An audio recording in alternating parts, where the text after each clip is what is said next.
Hello ladies and gentlemen, it is Fully Matic Full, and I'm back with another video. Today is November 27th, 2018, and for today's topic, I will be talking about the Philadelphia 76ers. Davis gave it away, Simmons at the center of it all, and he'll slam for two again. Being from Pittsburgh, a lot of things Philly we do not like. Eagles, mainly the Eagles. 76ers, we don't have a basketball team, so we really get to pick and choose who we want to root for. And then the Philadelphia Phillies, it is what it is. I personally do not like baseball. Please do not crucify me. I just do not like baseball. It's a slow game. I play soccer, so soccer and basketball are similar sports. Bigger pitches, you see it in soccer, bigger pitches or bigger playing fields. But as far as the running up and down movement, soccer and basketball are very similar. If you played both, you know what I'm talking about.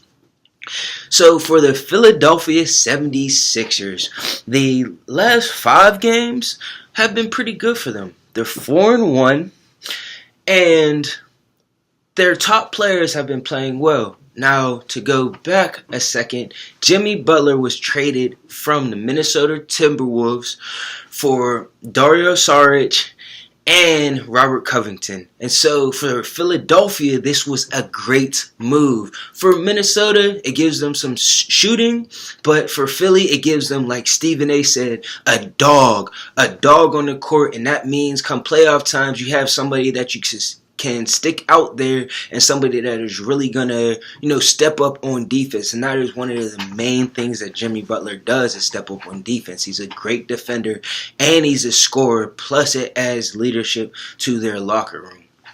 So with Joel Embiid already there, and then Ben Simmons coming into his own, if you have been watching Philadelphia 76ers, Joel Embiid, he's a monster at center. He can shoot the threes.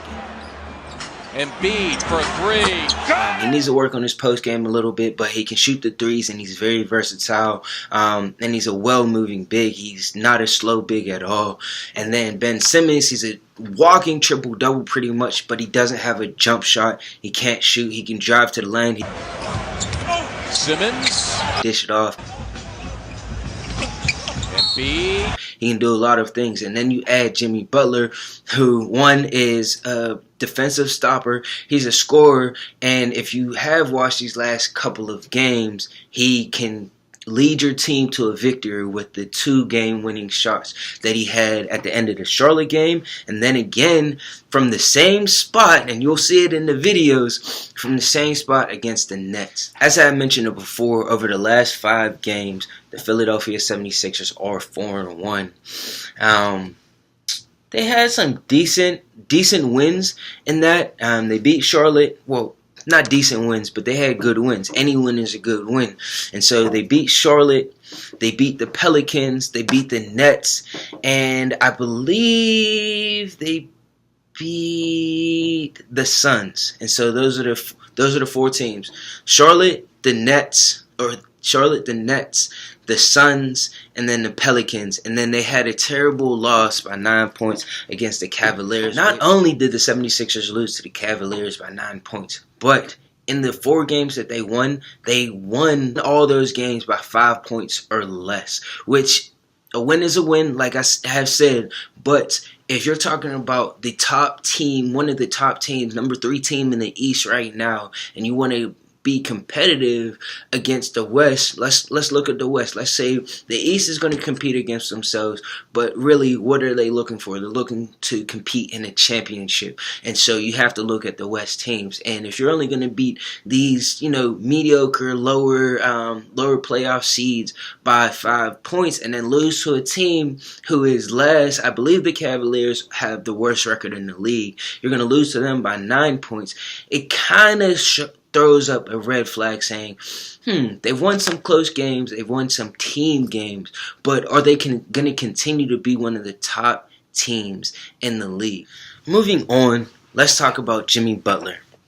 Now, Jimmy Butler came from the Minnesota Timberwolves to the Philadelphia 76ers via trade, as mentioned before.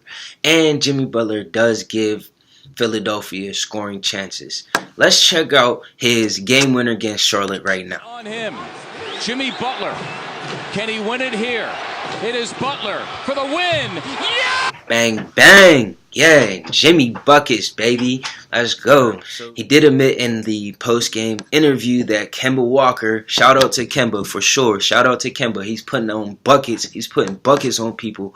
But Jimmy admitted that Kemba dropped 60. I don't know if you saw that, but go watch the highlights. So Jimmy, you see what he can give you as a team player. He's done that. He did that in Minnesota. He did that in Chicago. And so, hey, keep on doing your thing, my man. And to show you another one, keep on doing your thing. Jimmy, run it back, baby. Jimmy Butler with a game on the line, thinking three. Butler for the lead. As you can see, Jimmy Butler's impact has been felt by the Philadelphia 76ers already. It hasn't even been a month yet. I think it's only been 3 weeks so far. And so you got to ask yourself, if Joel Embiid is the number one, and argue with me or not, leave a comment, but Joel Embiid number one, who's number two? Jimmy? Would you say that? Right now, I got a slight edge on Jimmy. I still need some work, but the simple fact that Ben Simmons can't take over the game in scoring, which in around the end of the season and in playoffs, you need somebody that can score.